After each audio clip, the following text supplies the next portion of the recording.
Assalamualaikum warahmatullahi ta'ala wabarakatuh. Alhamdulillahi rabbil alamin. Wassalatu wassalamu ala ashrafil anbiya'i wal mursalin wa ala alihi wa sahbihi ajma'in. Subhanaka la ilma lana illa ma 'allamtana innaka antal alimul hakim. Rabbi shrah li sadri wa yassir li amri wahlul 'uqdatam min lisani yafqahu qawli. Rabbi yassir wa la tu'assir wa tammim bil khair. Qala Allah Ta'ala fi kitabil aziz ba'da a'udzu billahi minasyaitonir rajim. Bismillahirrahmanirrahim. Inna anzalnahu fi lailatul qadr. وما أدراك ما ليلة القدر ليلة القدر خير من ألف شهر. Sesungguhnya kami telah turunkan padanya, yakni Al-Quran, pada malam Lailatul Qadar. Wa ma adraka ma Lailatul Qadr. Kamu tahu tak apa yang didapati daripada malam Lailatul Qadar? Lailatul Qadri khairun min alfi syahr. Malam Lailatul Qadar ini jauh lebih baik daripada 1000 bulan yang kamu lalui dalam hidup kamu, dalam keadaan kamu ketaatan pada Allah. Yang dihormati pengurusi dan ahliatan kuasa masjid, imam, para alim ulama, muslimin dan muslimat sekalian, kita berada pada saat menghampiri kemuncak Ramadan. Kira-kiranya malam ni, di tempat kita ni, kita sambut malam 27 Ramadan. Menjelang maghrib sekejap lagi kita akan mula masuk pada malam 27 Ramadan. Bagi penduduk Mekah, negara Arab, semalam mereka sambut yang disebut dengan malam 27 Ramadan. Kalau kita perhati semalam dan kita tengok suasana di Mekah, di Madinah dan sebagainya, semua dalam keadaan kemeriahan, meminta ampun kepada Allah, dalam kebanjiran tangisan, dan mengharapkan Allah melepaskan nama daripada senarai ahli neraka Allah, untuk kita dimasukkan dalam senarai ahli syurga Allah. Kemuncak perjalanan hidup kita ini begitu yang perlu kita fahami pada diri kita. Allah jadikan bulan Ramadan sebagai tanda kasih dan juga sayang Allah kepada setiap di kalangan umat Nabi Muhammad sallallahu alaihi wasallam. Ramadan ini merupakan masa yang Allah Subhanahu wa taala jadikan pada kita masa yang untuk kita dekat dengan Allah Subhanahu wa taala. Ramadan, Allah nak tunjuk sayangnya Allah kepada kita. Allah bagi pada kita bulan Ramadan al-Mubarak. Boleh jadi kita akan tanya, kenapa kita mesti melalui bulan Ramadan ini? Kenapa kita mesti berada dalam suasana yang disebut dengan puasa, kemudian pada malam hari pula kita mengejar makna yang disebut dengan kita menjadi hamba kepadanya. Ramadan ni bukan sekadar siang hari saja, tidak, tapi kita kena faham dia dua-dua masa, siang dan juga malam. Kerja kitanya untuk kita cari dan dapatkan yang disebut dengan keampunan Allah. Ini berdasar pada banyak ayat-ayat Quran dan juga banyak hadis-hadis Rasulullah sallallahu alaihi wasallam menceritakan tentang betapa bernilainya Ramadan bagi umat Nabi Muhammad sallallahu alaihi wasallam. Kerana kita tahu bahawa sebelum kedatangan Nabi Muhammad sallallahu alaihi wasallam, Ramadan ini tidak dikenali di kalangan umat-umat terdahulu. Bulan Ramadan ni tak ada siapa pun yang bercakap tentang kelebihan Ramadan sebelum datang Nabi Muhammad sallallahu alaihi wasallam. Apabila datang Rasulullah sallallahu alaihi wasallam, Allah lonjakkan bulan Ramadan. Allah kenalkan kelebihan Ramadan. Sebelum daripada ini, manusia hanya bercakap tentang 4 bulan yang masyhur. Bulan yang masyhur ni Allah sebut dalam Quran, inna iddatash syuhur indallahi 12 syahra yauma khalaqas samawati wal ard minha arba'atun hurum. Ni Allah cerita dalam Quran, semenjak Allah jadikan langit dan bumi, Allah jadikan 12 bulan untuk kita lalui. Daripada 12 bulan itu ada 4 bulan yang disebut dengan bulan hurum, bulan haram dalam Islam. 4 bulan ni bulan apa dia?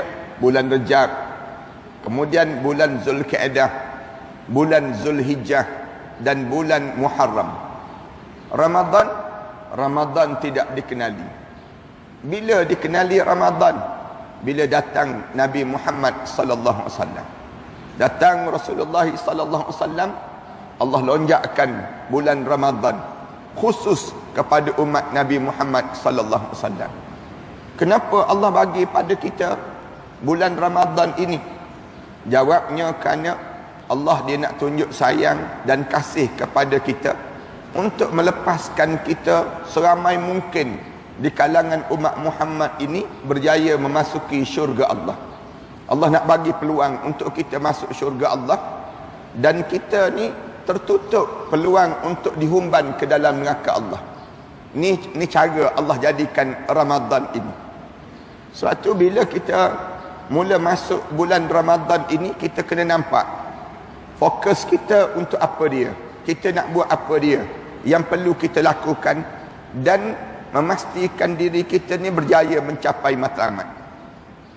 Para hadirin sekalian, oleh kerana Allah lihat umur kita ni tidak sepanjang umur umat terdahulu, Allah lakukan pada kita ni, umat Muhammad ni, Allah tak panjangkan umur sebagaimana panjangnya umur umat terdahulu. Umur umat-umat terdahulu Allah jadikan semua panjang-panjang masa mereka hidup. Nabi Nuh alaihissalam panjang masa mereka hidup sampai 950 tahun. Nabi Nuh alaihissalam. Nabi Adam alaihissalam sampai 1000 tahun lebih. Kita baca dalam kitab, nabi-nabi dahulu semuanya Allah jadikan ratusan dan ribuan tahun panjang umur mereka. Nabi Ibrahim alaihissalam, saya pernah sebut dekat sini tak silapnya, Nabi Ibrahim dalam kitab Sabilul Idkar wal Idbar yang dikarang oleh Syekh Abdullah Haddad, dia sebut bahawa Nabi Ibrahim dia mula akil balik pada usia 120 tahun. 120 tahun baru mula akil balik. Tempat kita ni 120 tahun tinggal batu nisan dah tak kena gaya.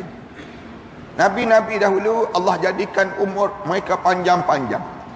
Bila panjang umur mereka, tentu banyak pahala yang mereka dapat buat. Tentu banyak amalan yang mereka boleh lakukan dibandingkan dengan kita. Kita ni Allah jadikan pendek je masa kita hidup. Umur kita hidup ni tak panjang pun. Rasulullah sallallahu alaihi wasallam sebut, a'maru ummati baina 60 wa 70. Umur umat aku di antara 60 tahun hingga 70 tahun. 60 tahun hingga 70 tahun ni lama tak kita rasa kita hidup? Sekejap je. 60 tahun, 70 tahun.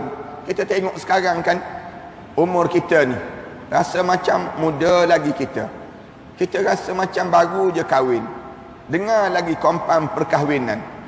Dengar lagi, kita rasa macam baru je kita dapat anak. Kita rasa baru je kita ni dapat yang disebut dengan kerja. Baru je pada diri kita ni hidup. Kita rasa demikian. Sekarang dah pencen dah. Sekarang dah dapat cucu dah. Sekarang umur kita pun semakin senja dah. Dalam hidup kita rasa macam tak berapa lama lagi dah kita nak pergi ke sana. Dekat dah dalam hidup kita. 60 tahun, 70 tahun ni, kalau kita kira lah amalan apa yang terbaik yang kita buat dalam hidup kita ni, yang kita jangka, dengan amalan ni kita layak untuk masuk dalam syurga Allah. Amalan apa yang kita ingat bila kita menghadap di hadapan Allah nanti, kita boleh berdiri di hadapan Allah, kita sebut, ya Allah, dengan amalan ni lah aku minta supaya layak aku masuk dalam syurga kamu, ya Allah. Tak ada perhatian sekali. Bahkan Rasulullah sallallahu alaihi wasallam sebut, semua umat aku tidak masuk dalam syurga dengan amalan. Tidak masuk dalam syurga dengan amalan. Tetapi lalu sahabat-sahabat tanya, bahkan kamu ya Rasulullah, bahkan aku tak masuk dalam syurga dengan amalan. Tapi kita dimasukkan ke dalam syurga kerana yang disebut dengan rahmat Allah. Rahmat Allah yang diberi oleh Allah kepada kita. Rahmat Allah itu yang dapat bila kita banyak mencari jalan hidup kita untuk menghampirkan diri kepada Allah. Bila kita cuba semampu mungkin dalam hidup kita untuk dekatkan diri kita dengan Allah, rahmat Allah akan mencurah-curah turun. Bila rahmat Allah nak diberi kepada kita, kemuncak bulan Ramadan. Kemuncak bulan Ramadan, para alim ulama susun demikian, di mana Allah akan pilih dalam perjalanan hidup kita ni, sekali dalam setahun Allah jadikan kemuncak rahmat Allah untuk setiap umat Nabi Muhammad sallallahu alaihi wasallam. Bila Ramadan, bila bulan Ramadan tersebut Allah nak bagi pada diri kita, kerana bulan Ramadan tu lebih kurang 30 hari. Bila yang Allah nak bagi sungguh? Ulama-ulama sebut pada malam Lailatul Qadar, sebagaimana yang disebut oleh Allah, inna anzalnahu fi lailatul qadr. Kami turunkan pada kamu pada malam Lailatul Qadar. Inna anzalnahu. Hu tu dibincang oleh alim ulama. Apa yang dimaksudkan hu? Inna anzalnahu. Hu yang dimaksudkan oleh Allah itu apa dia? Pada malam Lailatul Qadar. Allah tak sebut aku turunkan malam Lailatul Qadar direct. Allah sebut Quran. Aku turunkan malaikat Jibril. Aku turunkan yang disebut dengan keberkatan. Aku turun tak keampunan. Tapi Allah guna hu. Inna anzalnahu. Aku turunkan padanya Al-Quran yang disebut dengan pada malam Lailatul Qadar. Wa ma adraka ma Lailatul Qadar. Lalu alim ulama tanya. Alim ulama bincang tentang huruf hu tu saja. Ada yang sebut Al-Quran, ada yang sebut malaikat Jibril, ada yang sebut keampunan Allah pada malam itu, pada malam Lailatul Qadar. Ada yang sebut kami turunkan padanya rahmat yang diturunkan oleh Allah kepada hamba-hambanya. Para hadirin sekalian, lalu dalam hadis-hadis Rasulullah banyak cerita tentang mengenai malam yang kita nak lalui malam ini, insya-Allah. Saya nak sebut besarnya malam yang kita nak lalui pada malam ini, yang jangan terlepas pada diri kita ni untuk kita nak lalui pada masa yang paling penting dalam hidup kita, bermula daripada maghrib sekejap lagi. Bagaimana Allah jadikan dalam pada diri kita ni tentang malam Lailatul Qadar itu? Malam itu Allah Subhanahu Wa Taala sebut khairum min alfi syahr, lebih baik daripada 1000 bulan dibandingkan dengan bulan-bulan lain. Kamu baca Quran malam Lailatul Qadar dibandingkan kamu baca Quran pada malam yang lain, beza yang kamu dapat.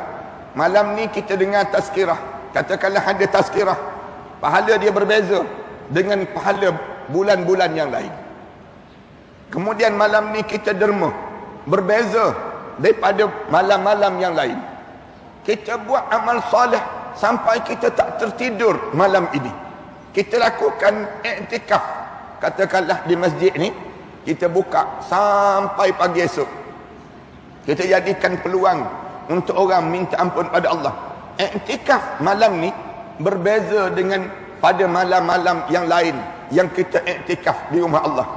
Berbeza berapa banyak? Alim ulama sebut lebih baik daripada 83 tahun kamu beribadah kepada Allah berdasar pada ayat tadi. Wa ma adraka ma lailatul qadr. Lailatul qadri khairun min alfi syahr. Dan malam Lailatul Qadar itu lebih baik daripada 1000 bulan yang lain ini sendiri. Para hadirin sekalian, boleh jadi kita akan tanya, bagaimana kita nak masuk di saat mana malam Lailatul Qadar ini? Dengan apa kita perlu masuk di saat mana malam Lailatul Qadar? Ulama-ulama sebut yang pertama masuk dengan ilmu. Masuk dengan ilmu pada malam ini. Jangan masuk dalam keadaan sembrono tanpa ilmu. Masuk malam Lailatul Qadar ini yang tambah dengan ilmu. Ilmu memahami apa yang dimaksudkan dengan malam Al-Qadar ini sendiri. Kena ada ilmu. Jangan kita tak ada ilmu. Maksud ilmu, betapa kita tahu nilai.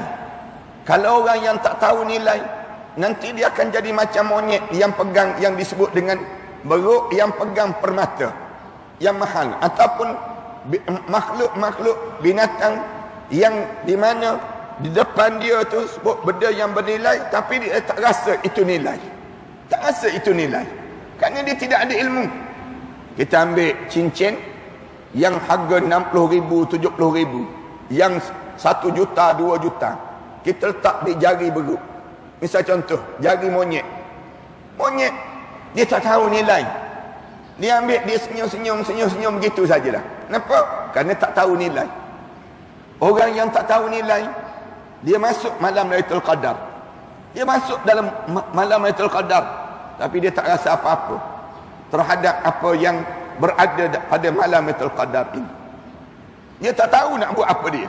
Dia akan jadi demikian. Tapi kalau orang yang tahu nilai, malam ni dia tak akan berhenti daripada dia melakukan beberapa amalan-amalan yang kita nak sebut sekejap lagi. Amalan-amalan apa yang perlu kita ada pada diri kita. Yang kedua, siapa yang nak masuk malam Lailatul Qadar ini, dia kena hadir dalam jiwa dia perasaan al-khauf wal-raja'. Al-khauf wal-raja' ni kena hadir dalam diri kita. Sekejap lagi kita masuk malam Lailatul Qadar. Hadirkan dalam jiwa kita ni perasaan takut dan juga harap yang diajar dalam kitab-kitab tasawuf. Diajar benda ni biar kita ada perasaan ini. Semenjak 1 Ramadan sampai malam 26 Ramadan, sampai hari 26 Ramadan, kita membentuk perasaan yang disebut dengan al-khauf wal-raja'. Khauf, rasa takut. Takut, kenapa takut? Takut apa? Takut terhadap neraka Allah. Ar-raja', harap, rasa harap. Harap apa dia? Harapnya kita selayaknya di kalangan ahli syurga Allah. Yang ni kena sebut pada anak-anak kita, sebut pada keluarga kita, sebut pada semua di bahagian kita yang masih hidup ini. Bagi tahu pada mereka, ini di antara ibadah yang terlibat dengan hati di kalangan kita. Ramai orang kita, dia tak nampak ini ibadah, dia tak rasa. Boleh jadi ada di kalangan kita baru dengar kot, hari ini baru dengar yang disebut al-khauf wal-raja' pada saat Ramadan ini. Jarang sangat pentazkirah dia nak sebut tentang al-khauf wal-raja', rasa takut dan juga rasa harap terhadap dalam bulan Ramadan ini. Takut apa dia? Takut dengan gunungan dosa yang kita lakukan dalam hidup kita. Takut dengan apa dia? Takut dengan bunyian api neraka Allah yang sedang membayangi hidup kita. Takut dengan suasana perjalanan kita di hadapan nanti. Tuan-tuan bayang dalam hidup kita ni, hari pertama kita masuk dalam kubur. Dalam hidup kita, cuba kita bayang, hari pertama kita masuk dalam kubur, kita bersendirian. Orang kita duduk, waktu mana duduk seorang-seorang dalam bilik rumah dia pun dia rasa takut. Malam tu hujan lebat pula, kemudian guruh pula, petir lagi, kemudian berlaku blackout pula dalam rumah dia. Dia seorang, dia rasa takut. Tu dalam rumah, bukan dekat dalam tempat lain lagi. Cuba bayangkan hari pertama kita turun di dalam kubur. Kita dipaksa oleh Allah untuk turun dalam kubur seorang-seorang, membawa gunungan dosa-dosa, membawa yang disebut dengan ciput je pahala, sikit je pahala. Bayang di waktu itu, macam mana kita nak melalui sampai tanah kubur terbakar, sampai keluar ular-ular. Bayangkan, orang letak je jenazah kita, hadap dia muka ke kiblat, bau tanah depan muka kita. Waktu mana orang tutup dia liang lahat kita, waktu mana ditutup liang lahat kita ni, nampak terus keluar daripada hujung kaki kita malaikat yang disebut dengan ular warna hitam kebiru-biruan. Nampak hitam keluar daripada hujung kaki kita, mula membelit kaki-kaki kita, memantahkan tulang-tulang kita. Waktu itu macam mana kita nak lakukan agar ular itu keluar dan menjauh daripada diri kita? Tiba-tiba keluar api di sebelah kanan kiri kita. Tiba-tiba bau busuk yang amat menakutkan dan mengerikan. Tiba-tiba datang amalan-amalan yang mengerumuni diri kita, amalan-amalan jahat yang kita lakukan di dunia ini. Kita nak minta tolong siapa yang nak dengar permintaan dan pertolongan yang nak dilakukan oleh orang lain pada kita saat itu. Bayangkan saat mana kita bangun di padang mahsyar, kita mula kita sapu tubuh badan kita. Kita sibuk tanya orang, man ba'athana min marqadina, siapa yang bangkitkan kita daripada tempat tidur kita ini?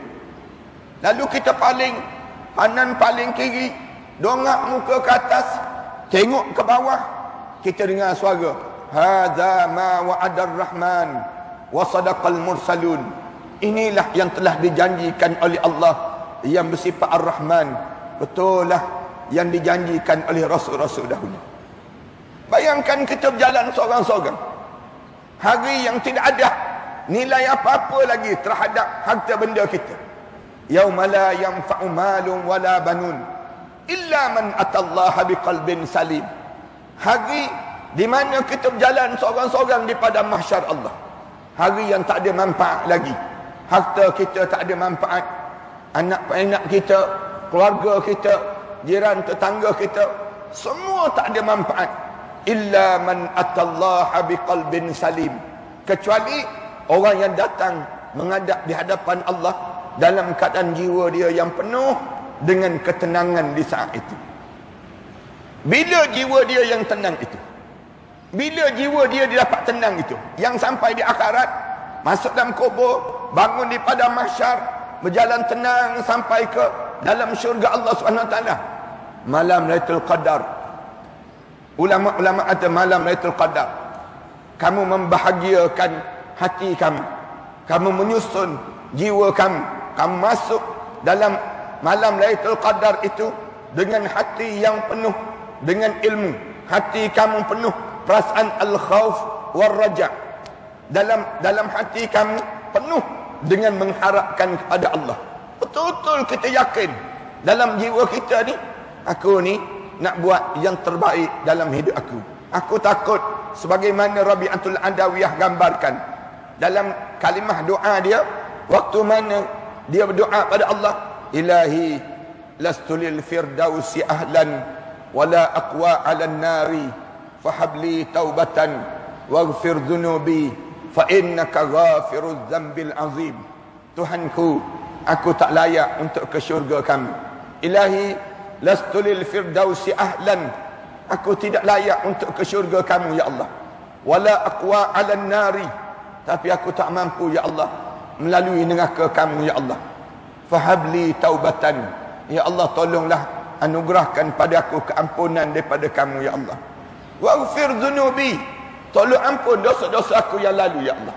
Fa innaka ghafiruz dzambil azim, kerana tak ada orang yang boleh mengampunkan dosa ini kecuali kamulah ya Allah yang mengampun segala dosa-dosa yang besar ini ya Allah.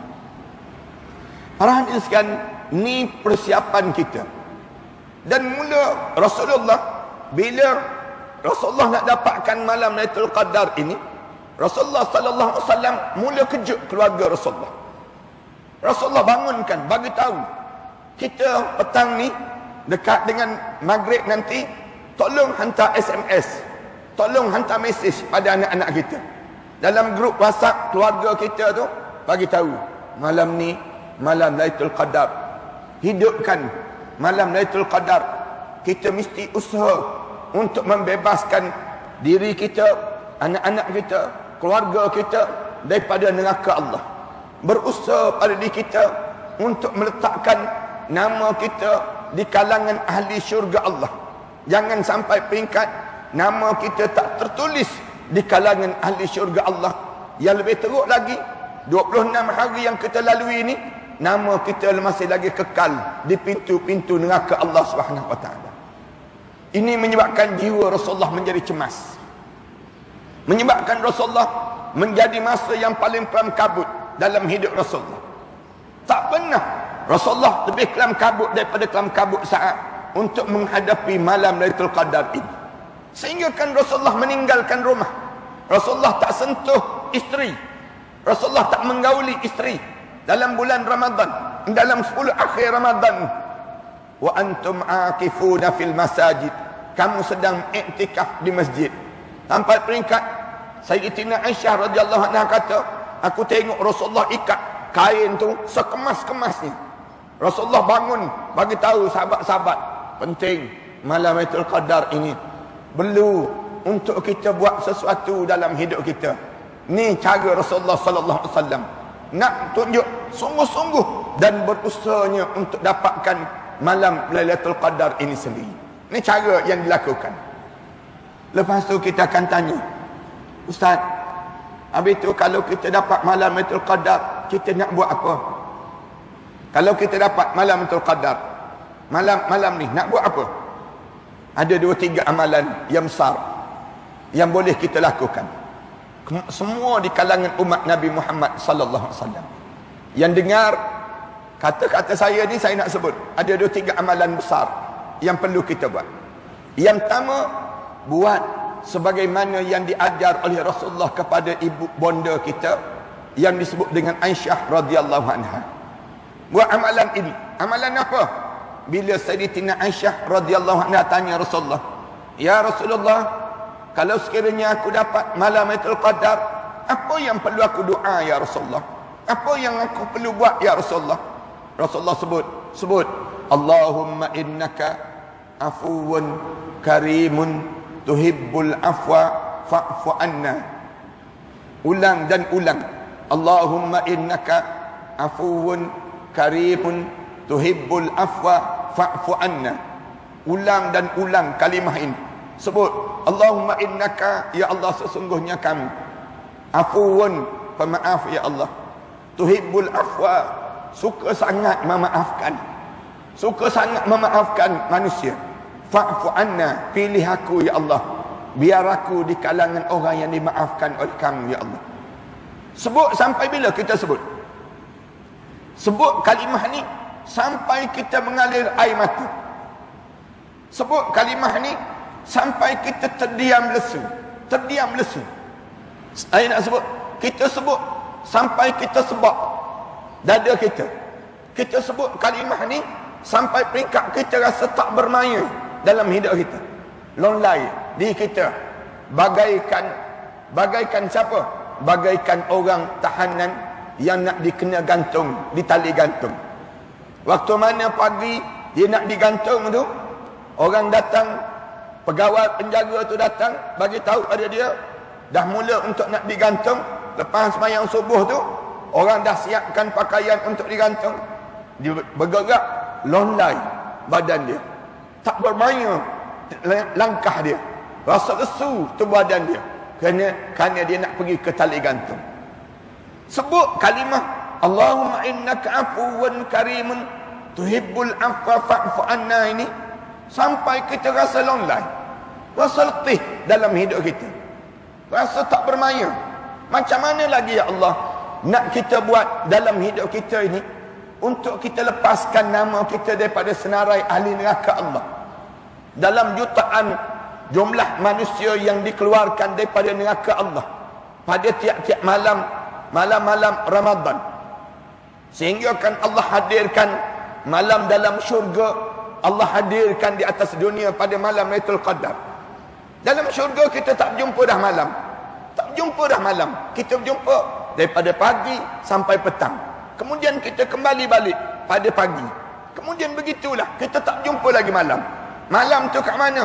Allah datangkan malam Lailatul Qadar, Allah datangkan malam nisfu Sya'ban, Allah datangkan malam-malam Ramadan, Allah datangkan malam tamu di dalam kubur. Malam-malam itu Allah gantikan malam-malam dalam syurga itu, Allah hadirkan di atas dunia ini sendiri. Lalu kita tanya pada Allah, Dengan amalan apa lagi yang aku perlu buat pada kamu ya Allah, dengan bibir aku, dengan kataku, untuk daripada jumlah juta-jutaan manusia yang keluar daripada senarai ahli neraka Allah, untuk layak kita masuk dalam syurga Allah. Mengapa nama kita tak tertulis dalam jumlah tersebut? Kemana kita buat dalam hidup kita? Dalam jumlah yang sebegitu ramai yang Allah keluarkan manusia daripada senarai ahli neraka Allah, tiba-tiba tak ada nama kita. Tak ada nama kita yang termasuk di kalangan ahli syurga Allah. Kita buat apa dalam bulan Ramadan? Kita buat apa sepanjang kita lalui dalam hidup kita ini? Mengapa sekeras itu hati kita? Tak setitik pun air mata yang mengalir dalam masa-masa yang kita lalui dalam Ramadan ini. Mengapa kita tak rasa indahnya dengan kita sujud pada Allah? Mengapa kita tak hadir perasaan itu dalam jiwa kita? Sebab kita banyak dosa kan? Kita terlampau banyak dosa. Dosa itu terlampau banyak dalam tubuh badan kita. Sampai dosa ini mengeraskan hati kita. Dosa ini sampai kita tak rasa lagi nikmat akhirat. Kita rasa nikmat dunia. Yang lebih malang, di saat mana orang sibuk mengejar malam Lailatul Qadar, dia sibuk mempersiapkan diri dia menyambut Aidil Fitri. Pelik kan dalam hidup? Bukan tak boleh nak sambut Aidil Fitri, tapi sampai peringkat nak sambut Aidil Fitri itu tenggelam yang disebut dengan malam Lailatul Qadar. Mana lebih besar di antara Aidil Fitri dengan malam Lailatul Qadar? Jauh lebih besar malam Lailatul Qadar. Yang perlu kita fahami dalam hidup kita, ini peluang yang Allah jadikan pada diri kita. Tiba-tiba di kalangan kita diuji dengan ujian-ujian dunia ini, sehingga kan kita terlupa terhadap bekalan yang perlu kita siapkan pada saat-saat yang paling cemas dalam hidup kita, yang disebut dengan malam Lailatul Qadar ini sendiri. Bibir kita jangan berhenti, sebut dan sebut kalimah. Kalau tak boleh sebut kalimah itu pun, kita sebut apa dia? Rabbighfirli wa tub alayya. Yang diajar oleh Rasulullah sebut. Rasulullah ajar sebut Rabbighfirli wa tub alayya. Tuhanku, ampunkan dosaku, aku bertaubat ke atas diri aku sendiri ya Allah. Ini mulut kita sebut sampai kita rasa habis runtuh dosa-dosa kita, hancur lebur kesilapan kita yang lalu, sampai kita rasa nikmat kita dalam ibadah pada Allah.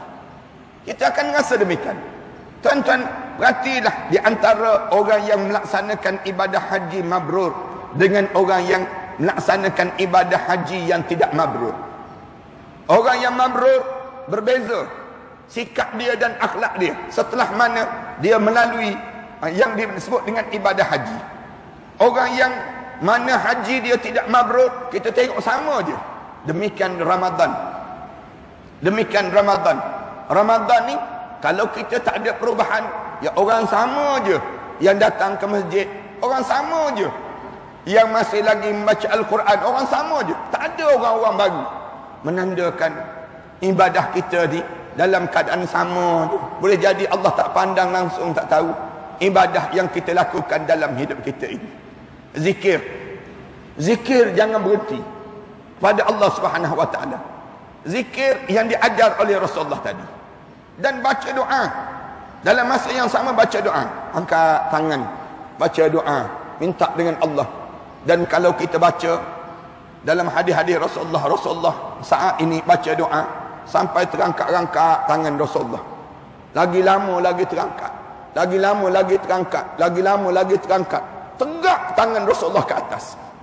Sampai jatuh dengan jubah Rasulullah ni nampak putih ketiak Rasulullah sallallahu alaihi wasallam. Sampai tahap demikian Rasulullah sallallahu alaihi wasallam. Allahu akbar. Bersungguh-sungguhnya Rasulullah. Jauhnya dengan kita. Kita tak sampai demikian. Imam baca panjang sikit je nak marah terus dah. Imam doa panjang sikit je, kita mula pada diri kita, Pak Imam ni tak faham-faham, besok banyak kerja lagi, besok nak kerja itu lagi, nak kerja ini lagi, yang menyebabkan akhirnya kita tak rasa kenikmatan itu. Jangan demikian pada diri kita. Ini yang pertama. Yang pertama, amalan zikir. Yang kedua, selawat pada Nabi Muhammad sallallahu alaihi wasallam. Selawat pada Rasulullah. Kalau kita tak boleh zikir, tak sempat nak zikir, kita selang-selikan dengan selawat. Allahumma salli ala Muhammad wa ala ali Muhammad. Malam ni malam yang penting untuk kita mendekatkan diri pada Rasulullah sallallahu alaihi wasallam. Walaupun Rasulullah dah wafat, sejarah lebih kurang 1500 tahun dengan kita. Tapi biar kita mampu bersimpuh di sisi Nabi Muhammad sallallahu alaihi wasallam. Waktu mana kita menghadap di hadapan Allah nanti, bila kita masuk dalam kubur je, ditunjuk saja, ditanya pada kita, man hadar rajul, siapa lelaki ni? Kita boleh jawab terus, hadza nabiyana Muhammad sallallahu alaihi wasallam. Ini nabi kami Muhammad sallallahu alaihi wasallam. Lepas mana tu, sampai kita bangkit di akhirat, Rasulullah panggil nama kita. Bangun di padang mahsyar, Rasulullah panggil nama kita. Waktu mana kita pergi dekat dengan telaga Rasulullah, kita mampu minum daripada telapak tangan Rasulullah. Rasulullah suap ke bibir kita untuk minum di telaga Kausar Rasulullah. Waktu mana kita nak melalui titian sirat, Rasulullah sallallahu alaihi wasallam sebut, ummati ya Rab, umat aku wahai Tuhanku, umat aku wahai Tuhanku, salim salim. Rasulullah baca doa untuk kita nak melalui titian sirat. Bila kita lepas masuk dalam syurga Allah melalui titian sirat, lepas mana kita duduk belakang Rasulullah, bila terbuka pintu syurga, kita lepas pada Rasulullah sallallahu alaihi wasallam, berebut dengan Sayyidina Abu Bakar, berebut dengan Sayyidina Umar, berebut dengan Sayyidina Osman, sahabat-sahabat Rasulullah itu.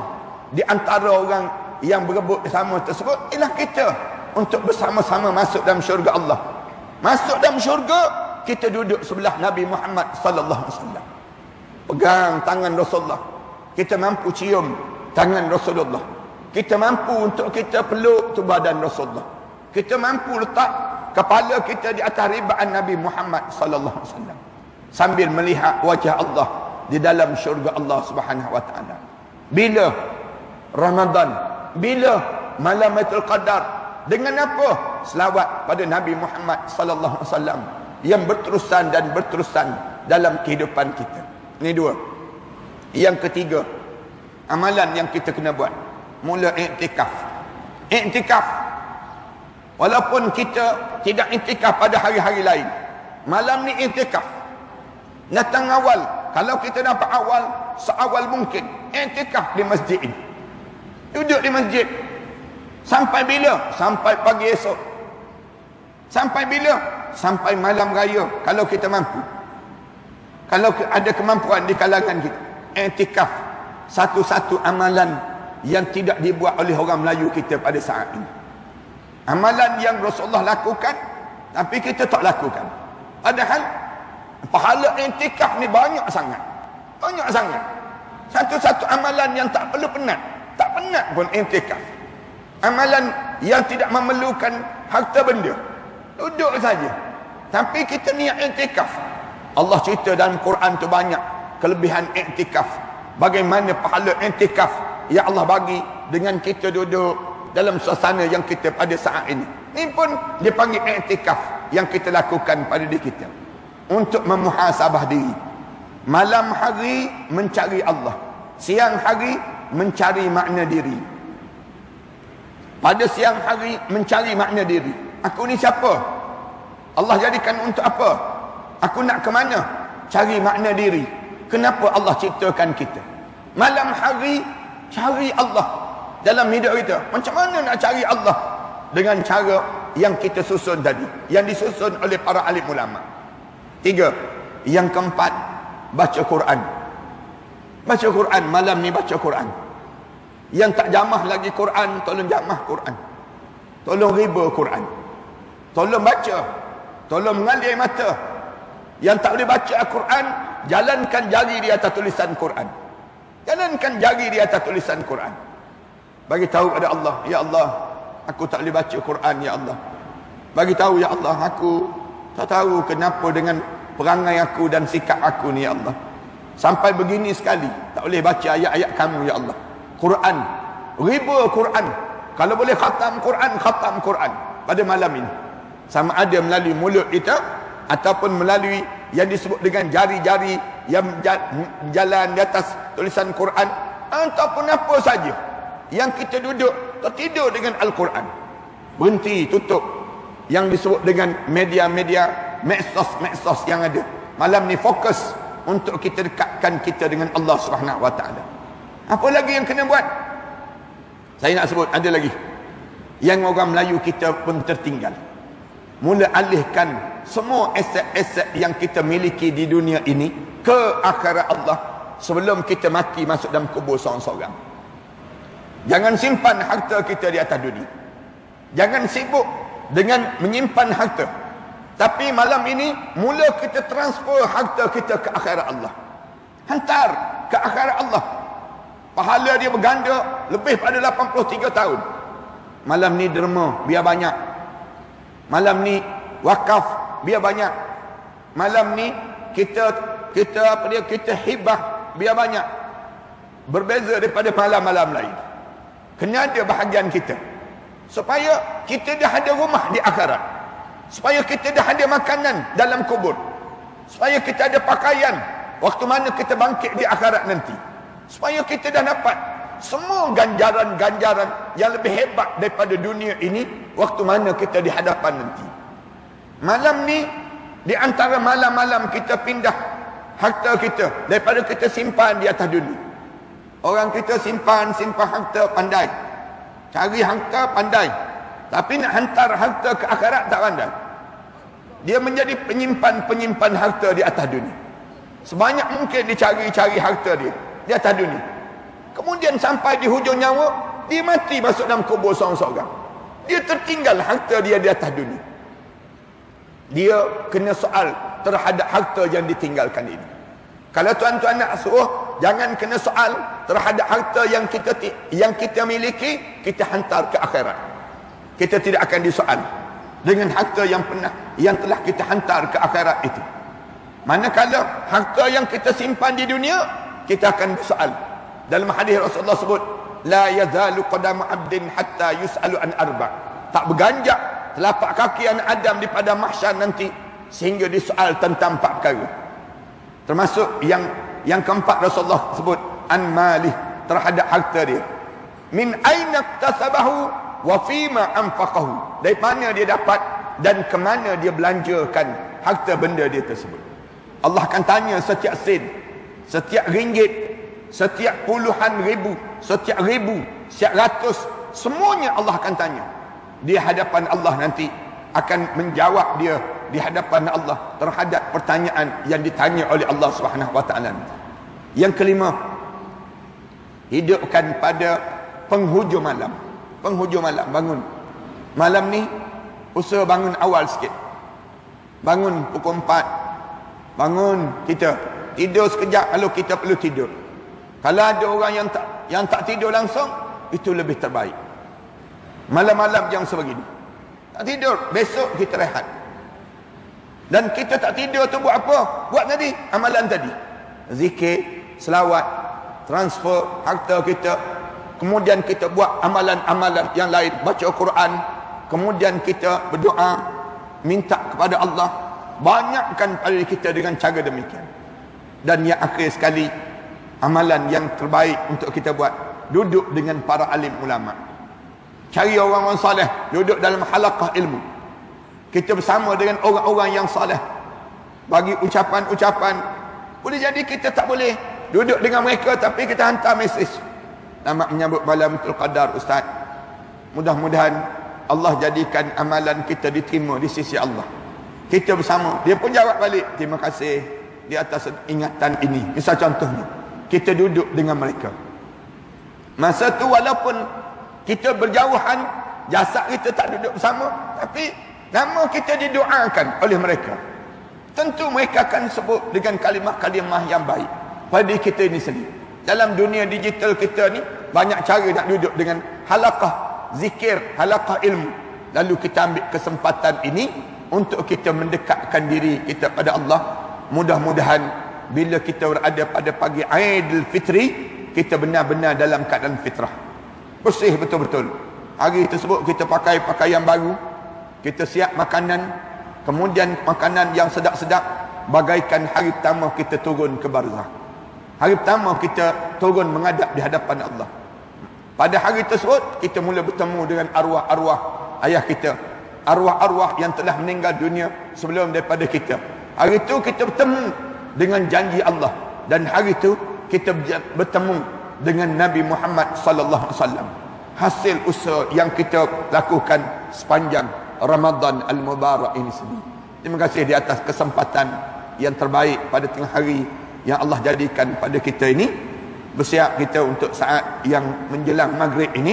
Mudah-mudahan Allah jadikan masa-masa ini masa-masa yang terbaik dalam hidup kita, dan Allah jadikan kita di kalangan ahli syurga. Semua yang hadir pada tengah hari ini di kalangan ahli syurga Allah Subhanahu wa taala. A'udzubillahi minasyaitonirrajim. Bismillahirrahmanirrahim. Alhamdulillahirabbil alamin.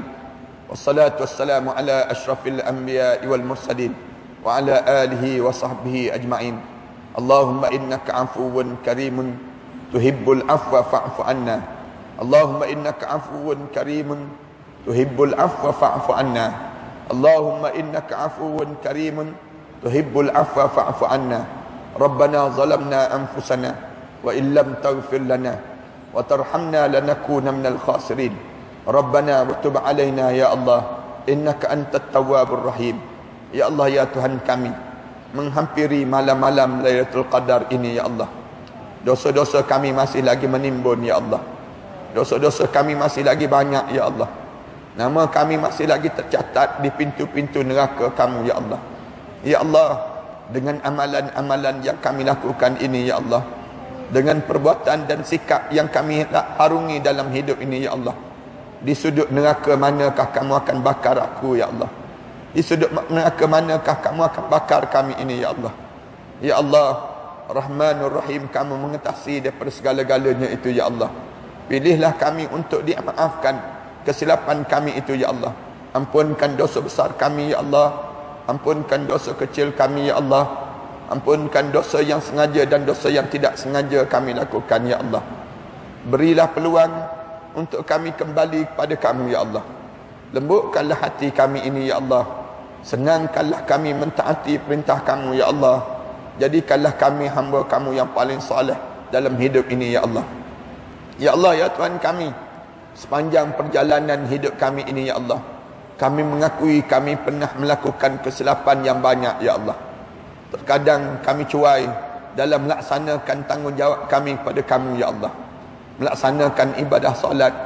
Kadang-kadang kami cuai dalam hidup kami terhadap tanggungjawab kami terhadap pasangan hidup kami ya Allah, anak-anak kami ya Allah, jiran tetangga kami ya Allah.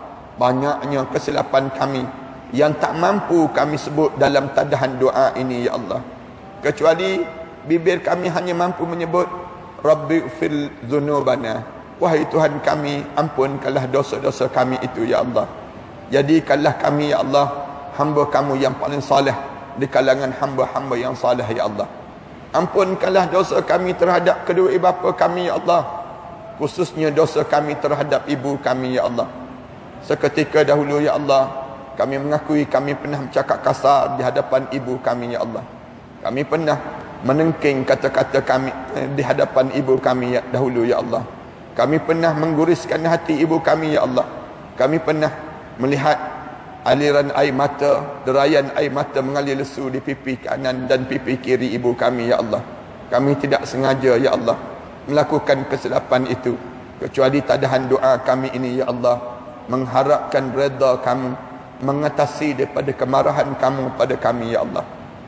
Ya Allah, ya Tuhan kami pohon pada kamu ya Allah apa yang pernah dipohon oleh Nabi kami Muhammad sallallahu alaihi wasallam. Jauhkanlah kami ya Allah daripada apa yang diminta dijauhi oleh Nabi kami Muhammad sallallahu alaihi wasallam. Ya Allah, jika doa kami ini doa pendosa ya Allah, yang penuh dengan dosa-dosa, sehingga kamu tidak dengar lagi doa kami ini, kamu dengarlah doa mereka yang tidak berdosa di bumi Palestin itu ya Allah. Kamu bantulah mereka yang sedang teraniaya itu ya Allah. Mereka dan diuji dengan ujian-ujian yang lebih teruk daripada kami ini ya Allah. Kamu datangkanlah pertolongan sesegera mungkin pada anak-anak kecil yang memanggil-manggil nama kamu, Ya Rab, Ya Rab, bantulah kami. Kamu bantulah ibu-ibu yang melihat jasad yang kaku suami masing-masing, Ya Allah. Kamu bantulah setiap pejuang-pejuang dalam melawan Zionis Israel itu, Ya Allah. Kami pohon pada kamu, Ya Allah, agar doa-doa mereka dimakbulkan di sisi kamu, Ya Allah. Manakala doa-doa kami ini, kami pohon pada kamu, Ya Allah, agar diampunkan dosa-dosa dan kesilapan kami itu, Ya Allah. Rabbana alaika tawakkalna wa ilaika anabna wa ilaikal masir. Rabbana ja'alna muqimas salah wa min dzurriyyatina Rabbana wa taqabbal du'a. Ya Allah, Ya Allah, Ya Allah, Ya Allah, pulangkanlah kami ke Ramadan dan Ramadan yang mendatang nanti, Ya Allah. Jangan kamu jadikan Ramadan ini Ramadan terakhir dalam hidup kami, Ya Allah. Berilah peluang pada kami, Ya Allah, untuk membuktikan kebenaran kami dalam mentaati perintah kamu, Ya Allah. Bagilah peluang pada kami untuk kami menjadikan diri kami hamba kamu yang paling saleh, Ya Allah. Dipanjangkan umur kami dalam keredaan kamu, Ya Allah. Di saat mana nama kami sudah tertulis di kalangan ahli syurga Firdaus, Ya Allah, kami bersedia untuk menghadap di hadapan kamu, Ya Allah. Kami bersedia di kala itu untuk dipanggil menghadap di hadapan kamu, Ya Allah. Jangan kamu matikan kami di saat mana nama-nama kami masih tertulis di pintu-pintu neraka kamu, Ya Allah. Jadikanlah kami hamba-Mu, Ya Allah. Jadikanlah kami hamba-Mu, Ya Allah. Jadikanlah peluang untuk kami kembali pada kamu, Ya Allah. Rabbana alaika tawakkalna wa ilaika anabna wa ilaikal masir. Ya Allah, ampunkanlah kesilapan kami dan kecuaian kami terhadap pasangan hidup kami, Ya Allah. Anak-anak kami, Ya Allah, di atas kami tidak mampu menunaikan tanggungjawab yang terbaik dalam hidup mereka, Ya Allah. Ampunkanlah dosa kami di kala itu, Ya Allah. Di atas kecuaian kami dalam mendidik anak-anak kami untuk menjadi anak-anak yang saleh, Ya Allah. Ampunkan dosa kami, Ya Allah. Ampunkanlah kesilapan kami itu, Ya Allah. Bagilah peluang untuk kami, Ya Allah, untuk kembali pada kamu, Ya Allah, menjadi hamba yang paling saleh di kalangan hamba-hamba yang saleh, di kalangan mereka yang bertakwa kepada kamu, Ya Allah. Rabbana alaika tawakkalna wa ilaika anabna wa ilaikal masir. Rabbana atina fid dunya hasanah wa fil akhirati hasanah wa qina adzabannar. Alhamdulillahi rabbil alamin. Jemaah sekalian, kat bawah sana tu ada